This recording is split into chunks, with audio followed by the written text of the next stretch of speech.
नमस्कार बंधुरा आमी कृष्णा और आपनारा एखन देखছেন कृष्णार रान्नाघर। आज के एक नतून रेसिपि भिडियोते आपनादेर सबाइके स्वागत जानाई। तो चलुन और बेशी देरी ना करे शुरू करा जाक आजकेर रेसिपि।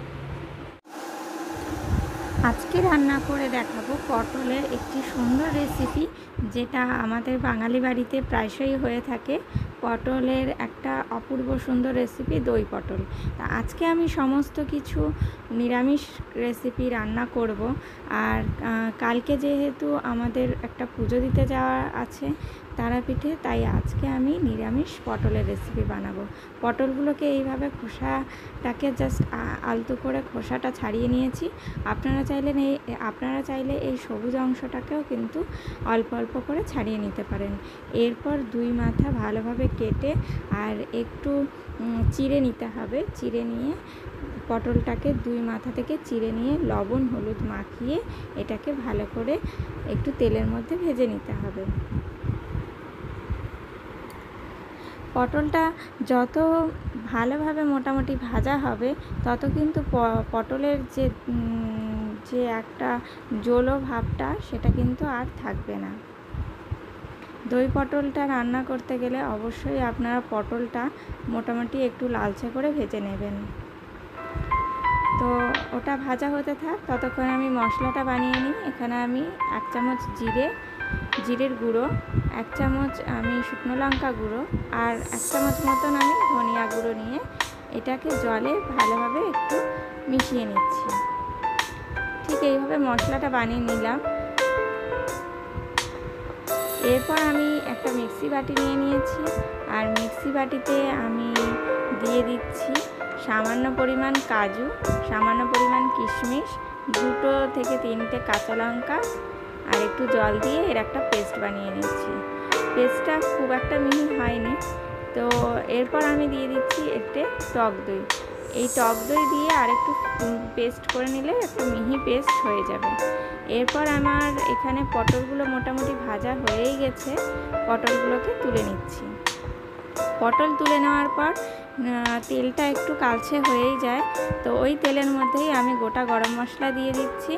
আর যে মশলাটাকে আমি বাটিতে রেখেছিলাম ভালোভাবে গুলে, সেই মশলাটাকেও দিয়ে দিচ্ছি। দিয়ে সুন্দরভাবে একটু নেড়ে চেড়ে নেব। দেখুন কালারটা কি সুন্দর এসছে। তো এরপর আমি ভেজে রাখা পটলগুলোকে এর মধ্যে দিয়ে দিচ্ছি। ভেজে রাখা পটলগুলোকে দিয়ে আর একটু ভালোভাবে নেড়ে নিতে হবে। 2 থেকে 3 মিনিট পটলগুলোকে নেড়ে নেওয়ার পর আমি এতে সামান্য পরিমাণ একটু জল দিয়ে দিলাম, যাতে মশলাটা একদমই পুড়ে না যায়।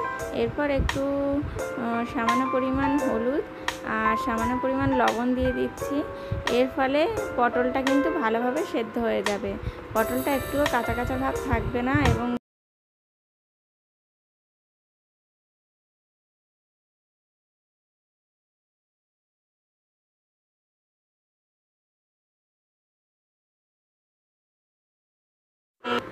জল জল ভাবটাও কিন্তু থাকবে না। এরপর আমি দিয়ে দিচ্ছি যে কাজু বাটা এবং টক দই বাটা যে পেস্টটা ছিল, ওই পেস্টটাকে আমি এর মধ্যে দিয়ে দিচ্ছি।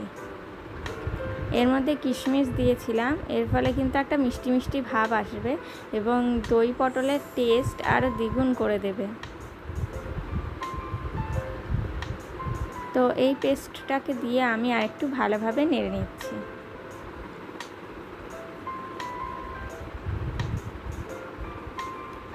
ভালোভাবে আরও মিনিট 5 মতন ফুটিয়ে নেব।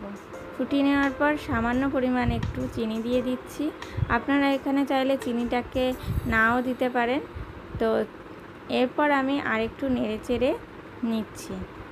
সম্পূর্ণ নিরামিষভাবে এই রেসিপিটা আপনারা বাড়িতে বানিয়ে দেখুন, খুব ভালো লাগবে খেতে। আর নিরামিষ দিনে এরকম রেসিপি থাকলে আর কিছু লাগেই না। তো দেখুন ওপরে তেল তেল ভাব হয়ে এসেছে, তেল তেল ছেড়েছে আর খুব বেশি জলও থাকবে না, এতে একটু গামাখা মাখা থাকবে। তো এরপর আমি সামান্য একটু গরম মশলা দিয়ে এটাকে আরেকটু নেড়ে চেড়েই নামিয়ে ফেলবো।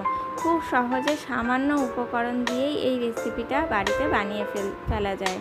তো আপনারাও এরকমভাবে একদিন দই পটল বানিয়েই দেখুন, দারুণ লাগবে খেতে, কথা দিলাম। আর এরকম নিত্য নতুন রেসিপি ভিডিও পেতে অবশ্যই আমার চ্যানেলটিকে সাবস্ক্রাইব করে পাশে থাকা বেল আইকনটা প্রেস করে দেবেন, যাতে আমার যে কোনো রেসিপি ভিডিও সবার আগে আপনাদের কাছে পৌঁছে যায়। আর কমেন্ট করে জানাবেন ভিডিওটা কেমন লাগলো। লাইক আর কমেন্ট করতে কিন্তু ভুলবেন না।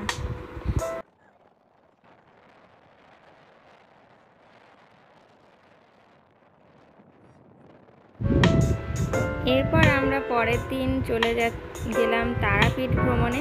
তারই কিছু মুহূর্ত আপনাদের সঙ্গে শেয়ার করছি। এখানে তারাপীঠ ভ্রমণে প্রথমে আমরা মা তারার কাছে পুজো দেওয়া হলো, তারপরে আমরা এখন যাচ্ছি এখান থেকে নলহাটি যাওয়ার পথে বাইরের এই যে অপূর্ব সুন্দর